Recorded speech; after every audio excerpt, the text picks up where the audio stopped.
आज के life changing talk show में हमारे गेस्ट हैं स्वामी सच्चिदानंद जी। स्वामी सच्चिदानंद जी जो उज्जैन के रहने वाले हैं, एक सन्यासी हैं, एक आध्यात्मिक गुरु हैं। ये मुख्य रूप से अवेयरनेस की बात करते हैं, जागरूकता की बात करते हैं, किस तरह से हम इस बॉडी माइंड को वॉच कर सकते हैं, किस तरह से हम साक्षी भाव को अपने लाइफ में उतार सकते हैं और किस तरह से हम अवेयर रहते हुए, जागरूक रहते हुए अपने शरीर को, अपने मन को, अपने विचार को, अपनी भावनाओं को देख सकते हैं और उनसे एक अलगाव बना सकते हैं। तो आइए हम स्वागत करते हैं स्वामी सच्चिदानंद जी महाराज का और उनसे पूछते हैं ये सवाल कि कैसे अध्यात्म को अपने लाइफ में उतारा जाए और आसान तरह से किस तरह से अध्यात्म की गहराइयों तक पहुंचा जाए। और तो आज के लाइफ चेंजिंग टॉक शो में आपका बहुत बहुत स्वागत है स्वामी जी। मुझे बहुत खुशी मिल रही है कि मैं आपसे जुड़ पाया। तो स्वामी जी, मेरा एक सवाल ये है कि आज के जो फास्ट लाइफ है, इलेक्ट्रॉनिक लाइफ है, बहुत ही हर चीज़ें बहुत तेज़ी से चल रही हैं, तो इसमें इंसान या हम सभी कहें जो एक गृहस्थ हैं, जो एक सांसारिक लाइफ जी रहे हैं अपना काम करते हुए, चाहे नौकरी करते हुए या कोई बिजनेस करते हुए, तो बहुत सारी लाइफ में परेशानी आती हैं, टेंशन्स आते हैं, स्ट्रेस फील होता है और वैचारिक रूप से बहुत सारी ऐसी दिक्कतें होती हैं जिसको कई सारे लोग मैनेज नहीं कर पाते, हैंडल नहीं कर पाते। तो आपसे मैं एक सुझाव जानना चाहूँगा स्वामी जी, ऐसा क्या आसान तरीका है, जैसा कि आप बात करते हैं बार बार अध्यात्म के बारे में, अवेयरनेस के बारे में, तो कैसे इंसान इन चीज़ों को अपने लाइफ में उतार पाए और एक बेहतर जिंदगी जी पाए, ये मैं आपसे जानना चाहता हूँ स्वामी जी। स्ट्रेस का अर्थ होता है तनाव, खिंचाव। मनोविज्ञान की भाषा में इसकी ये परिभाषा है कि अगर हम कम सीमित में अधिक कुछ करना चाहते हैं, उससे हमारे चित्त पे एक दबाव पड़ता है, उसको स्ट्रेस कहते हैं। जैसे एक व्यक्ति 10 मिनट में 1 किलोमीटर चल सकता है, उसको बोलो कि आपको 1 किलोमीटर 8 मिनट में चलना है, तो उसको 2 मिनट कम है। अब उसको कवर करने के लिए उसको तेजी से चलना पड़ेगा, इससे स्ट्रेस आता है। यानी कम समय में अधिक परफॉर्मेंस देने के चक्कर में अगर हम 50, 60 साल, 70 साल पीछे जाएं लाइफ में, तब हमारी आवश्यकताएं कम थी, हमारी जरूरतें कम, समय था, तो उसको स्ट्रेस नहीं पड़ता था और परिवार बड़े बड़े होते थे। आजकल क्या है, परिवार छोटा है, नीड्स भी ज्यादा हो गई हैं। उन सबको पूरी करने के लिए व्यक्ति को खूब धन कमाना पड़ता है। आज हमें टीवी चाहिए, आज हमें फ्रिज चाहिए, एयर कंडीशनर चाहिए, गाड़ी चाहिए, लैपटॉप चाहिए, मोबाइल चाहिए, बच्चों को उच्च शिक्षा दिलाना। इन सब के कारण हमारे अंदर, हमारे मन पर एक तनाव पड़ता है, एक दबाव पड़ता है। उस दबाव को हम कहते हैं स्ट्रेस। और दूसरी चीज, आज के युग में छोटे छोटे परिवार होने के कारण लोग स्वार्थी हो गए। बच्चे को माँ बाप पढ़ाते हैं, वो पढ़ के विदेश में जाके रहने लग जाते हैं, माँ बाप यहाँ अकेले पढ़ जाते। ऐसे ही हर रिलेशनशिप में लोग स्वार्थी होते जा रहे हैं क्योंकि मटेरियलिस्टिक लाइफ है। तो दूसरी प्रॉब्लम्स हमारी संबंधों के बीच में भी क्रिएट हो रही है। एक तो जॉब के बारे में, व्यवसाय के बारे में, दूसरे रिलेशनशिप में भी हमारे जो संबंध है उसमें भी स्वार्थ आ रहा है, कड़वाहट आ रही है, पहले जैसा प्रेम नहीं है। तो ये सारी चीजें जो समस्या है, ये मनुष्य के मन में आ रही। अब ये क्यों हो रहा है? क्योंकि जीवन शैली बदल गई, मनुष्य की जीने का ढंग बदल गया, लेकिन मनुष्य ने अपने चित्त को नहीं बदला। इस चित्त से ऊपर उठने की कला को ध्यान कहते हैं। तो स्ट्रेस से ऊपर उठने के लिए आज पूरी दुनिया में मनोविज्ञान, साइंस ये मानता है कि मेडिटेशन करना जरूरी है। मेडिटेशन के द्वारा हम इस स्ट्रेस से, टेंशन से मुक्त हो सकते। पुराने जमाने में क्या था, अध्यात्म का संबंध धर्म से था। आज अध्यात्म धर्म से बाहर निकल गया है और अध्यात्म का संबंध मनुष्य की ये जो दैनिक जीवन की समस्याएं, यानी इसको यूं कहें कि मन से ऊपर उठने की कला को मेडिटेशन कहते हैं। इस मन से मुक्त होने को मेडिटेशन कहते हैं। मेडिटेशन का अर्थ है कि दुख से मुक्ति, दूसरा आनंद की प्राप्ति। आदमी क्या कर रहा है कि आनंद को बाहर खोज रहा है, बाहर तो आनंद है ही नहीं और बाहर हम ढूंढ रहे हैं।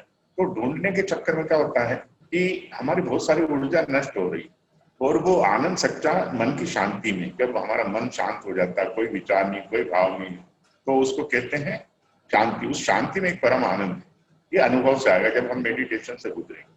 अब मेडिटेशन में जाने के पूर्व हमें ये समझना पड़ेगा कि मनुष्य का मन या कॉन्शियसनेस कॉन्शियसनेस अपने आप में क्या है? मनुष्य के पास क्या है? मन है, थिंकिंग है, लेकिन ये जो मन है, ये मन का ऐसी बनावट है, डिसफंक्शन है, दुख पैदा करता है। आप देखना हर व्यक्ति दुखी, नानक दुखिया सब संसार। जब तक हम मन के अंदर हैं, मन के द्वारा कार्य कर रहे हैं, मन के साथ जी रहे हैं, मन होकर जी रहे हैं, मन के साथ इक्वेट हो रहे हैं, तब तक हमारे जीवन में दुख होंगे, क्योंकि मन का स्वभाव ये दुख क्रिएट करता है। ठीक है। और दूसरा क्या हो रहा है कि नॉन स्टॉप थिंकिंग। आज मनुष्य की जो समस्या के कारण उसके अंदर नॉन स्टॉप थिंकिंग चल रही, वो भी बंद नहीं हो रही, तो उसको शांति प्राप्त नहीं होती। अब एक और इसके ऊपर एक और लेवल है जिसको हमारे संत ऋषि मुनियों ने खोजा है। भगवान बुद्ध, महावीर, कृष्ण, शंकराचार्य जी, रमण महर्षि, कृष्णमूर्ति जी, ऐसे कई महान संत हुए। उन्होंने बताया हमको कि इस मन के ऊपर भी एक लेवल है, उसको उन्होंने कहा साक्षी चेतना, अवेयरनेस या आत्मा भी बोला उसको। उसमें अगर हम स्थित हो जाएं, अपलिफ्ट हो जाएं, शिफ्ट हो जाएं, तो हम मन के ऊपर उठ जाते हैं। फिर मन का हम एक यंत्र की तरह उपयोग कर सकते हैं। तब हमें पता चलेगा मन एक बहुत अच्छा इंस्ट्रूमेंट है। इस मन के द्वारा हम कार बना सकते हैं, इस मन के द्वारा हम लैपटॉप बना रहे हैं, इस मन के द्वारा हम बिल्डिंगें बना रहे हैं, मनुष्य के जीवन को हमने कंफर्टेबल बना दिया। लेकिन यही मन हमें संबंधों में, जीवन में दुख पैदा कर रहा है। जब हम इससे ऊपर उठ जाएंगे तो हम इस मन का सदुपयोग करेंगे, जीवन जैसा वैसा चलेगा। अब इस मन से कैसे उठना होगा? उसका तरीका है मेडिटेशन। मेडिटेशन का अर्थ है कि हमारे विचारों को, हमारे इमोशंस को, अर्थात माइंड को ऑब्जर्व करना, उसका साक्षी होना, उसका दृष्टा होना। कैसे होना? हमको 2 समय या 1 समय रोज मेडिटेशन में बैठना पड़ेगा। बैठकर हमें सबसे पहले अपने श्वास को 5-10 मिनट ऑब्जर्व करना। उसके बाद हमें अपने थॉट्स को, जो जो विचार आ रहे हैं, जो जो इमोशंस आ रहे हैं, उसको देखते रहना। देखने से क्या होगा? ये जो अवेयरनेस है, ये जो साक्षी है, हमको मन से पृथक कर दे। और देखते देखते देखते ये मन एक दिन नीचे गिर जाए। एक तो ये उपाय होगा ध्यान का। कई लोगों को ये गलत फहमी हो गई कि ध्यान करते हैं एकाग्रता। ध्यान एकाग्रता नहीं है, ध्यान चक्रों की साधना नहीं है। कि कई लोग बोलते हैं कि कुंडलिनी जगाना, चक्र जगाना, एकाग्रता करना, मंत्र जप करना, ये सब ध्यान नहीं, ये मेडिटेशन नहीं। ये सारी क्रियाएं मानसिक क्रियाएं। तो हम मन के द्वारा मन को शांत नहीं कर सकते। आप जब करेंगे तो जब भी तो मन की क्रिया, आप त्राटक करेंगे वो भी कंसंट्रेशन, मन की क्रिया। इससे हम मन से ऊपर नहीं उठ पाएंगे, मन से अलग नहीं हो पाएंगे। जब तक हम मन से अलग नहीं होंगे तब तक हम शांत नहीं हो सकते। तो इससे क्या होगा कि मन को देखते देखते हम मन से ऊपर उठ जाएंगे। ठीक है। हमें एक ऐसी चीज मिल जाएगी जो मन से अलग है। दूसरी चीज ये करना है हमको, एक्सेप्टेंस ऑफ लाइफ होना चाहिए। जीवन जो है ना, एक घटनाओं का क्रम है, एक के बाद एक घटना होती है। अगर आप अपने पास्ट को जाके देखें और देखेंगे बचपन से अभी तक जो भी हुआ आपके जीवन में, ये घटना ही था अपने आप। और ये घटनाक्रम अपरिहार्य था, इनअवॉइडेबल था। लेकिन हम क्या करते हैं? डूअरशिप इंपोज कर लेते हैं कि मैं कर रहा हूँ। ये जो मैं नाम की चीजें करता भाव, ये हमारे लिए बहुत बड़ी समस्या है। इसके कारण दुख पैदा होते हैं। तो जो हो रहा है उसको एक्सेप्ट करें और ये नहीं माने कि आई एम डूअर। घटना हो रही है, अपने आप हो रही। आप डूअर नहीं हो, आप साक्षी हो, अवेयरनेस हो। और उस प्रकार से हम जिएंगे तो हम स्ट्रेस से मुक्त हो जाएंगे, तनाव से मुक्त हो जाएंगे, प्रॉब्लम से मुक्त हो जाएंगे, हमारे इमोशंस से मुक्त हो जाएंगे, क्योंकि साक्षी चेतना मन से पृथक है। स्वामी जी, आपका बहुत बहुत धन्यवाद। आपने बहुत अच्छे से, बहुत आसान तरह से बताया है कि ध्यान को लेकर के अभी भी लोगों के अंदर में बहुत तरह के ख्याल हैं, बहुत तरह की गतिविधियों में उलझे हुए हैं लोग। तो ये जो आपने कहा कि बैठ के सबसे पहले श्वास को देखना, और श्वास को देखने के बाद या उसके साथ ही साथ अगर हम अपने मन को देखने लगे, अपने विचारों को देखने लगे, एक चैलेंज ये आता है कि हम विचारों को देख नहीं पाते हैं। विचारों को देखने की शुरुआत करते ही हम खुद विचार के साथ ही बहुत दूर तक ट्रैवल कर जाते हैं। और विचार का और देखने वाले का ये जो अंतर है, कितना समय लगता है इस अलगाव को समझने में या उस विचारों को देख पाने में, तो ये आप बताना चाहेंगे स्वामी जी कि कैसे उससे अलग हुआ जाए?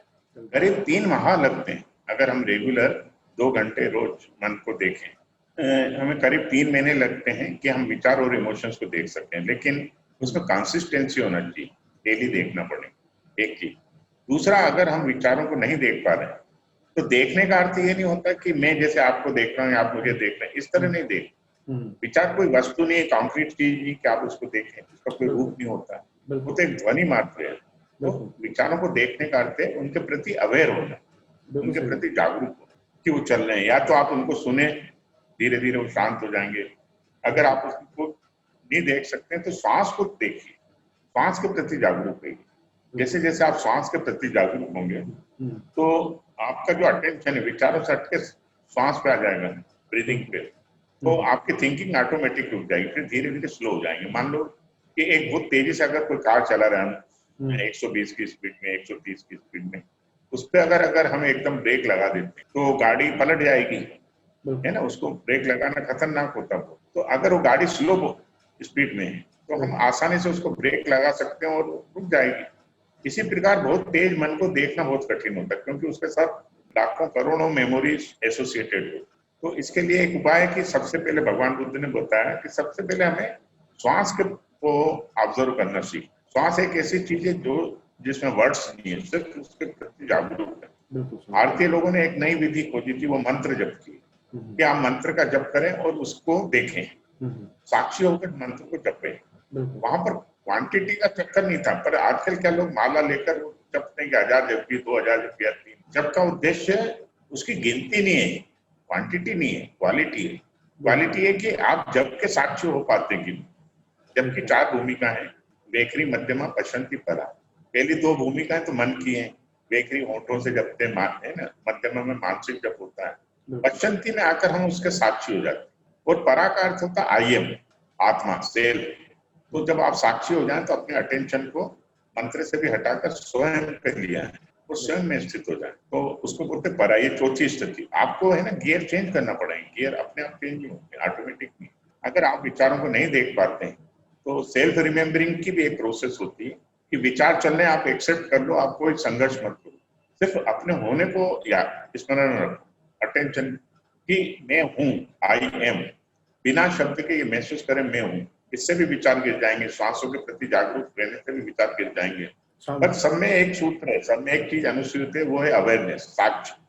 अगर आपने साक्षी को हटा दिया तो कोई विधि काम नहीं। बहुत बहुत धन्यवाद स्वामी जी, एक बार फिर से आपका।